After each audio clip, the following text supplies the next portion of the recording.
reducing or deforming of a natural, normal, or original shape, form, or condition, as a lack of proportionality between corresponding dimensions of an optical image, or as the undue alteration of wording or sense, transcends the material reality of physical violence and embraces the ideological, visual, and linguistic underpinnings of the term. This expanded definition of violence mirrors the characteristics of the Hispanic Baroque, an age preoccupied with physical deformity and difference, an overarching cultural preoccupation with visual, trompe-l'oeil, curved lines, emblems, and enigmas, and verbal, culturalismo, conceptismo, catachresis, and hyperbole.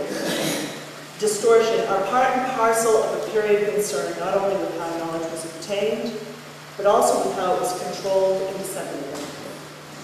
Baroque theater played a crucial role in this process, offering the Spanish citizenry a model of conduct and upholding the values of the throne. These aspects of Calderon's works are continually reenacted through acts of physical violence that are either described or acted out overtly on stage. Issues dealing with epistemic violence, or how knowledge is obtained, controlled, and directly connected with power, are not always as obvious, but also form an important thematic axis of the vida, sueño.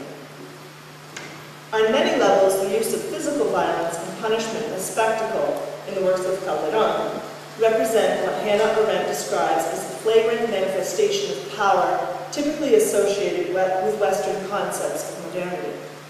The obsessive reenactment of physical punishment on the Baroque stage served the function of upholding the values that the Spanish throne wished to foment in its citizenry: the importance of honor, as we discussed at length, the divine right of the king, the proper behavior of women, and the preeminence of the church.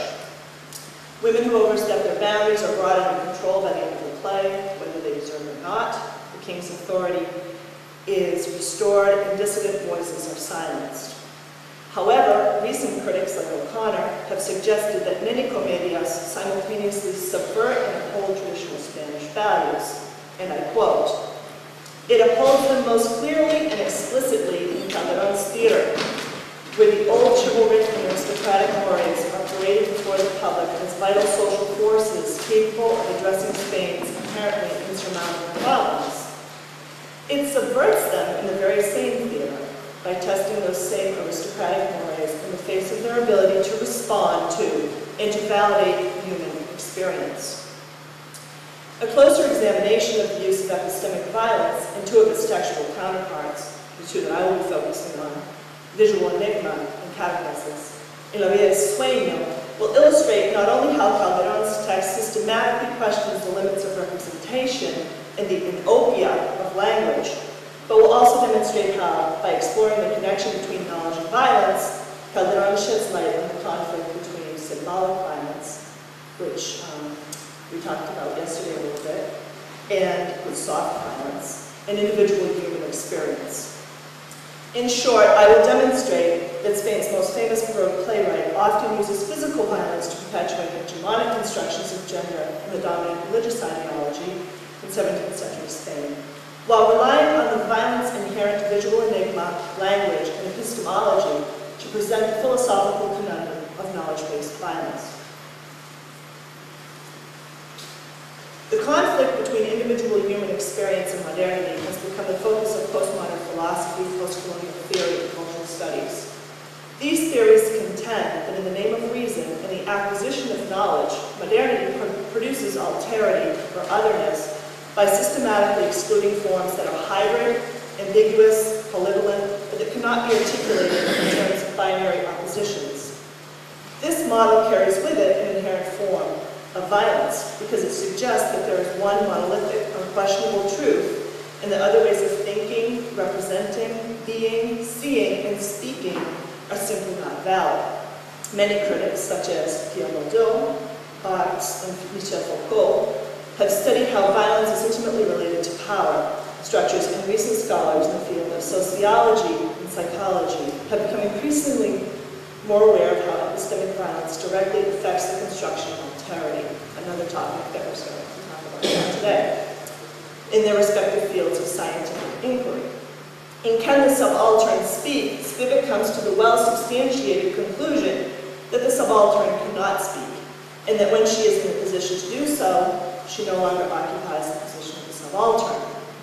In short, the subaltern's ability to speak is only successful when she becomes a member of the elite, and ironically, this privileged position only serves to erase her status as the other. In many ways, Rosaura and Segismundo's transformations during La vida sueño reflect a similar movement from the margin to the center, requiring them to abandon the violent identities that they assumed in the first act of the play.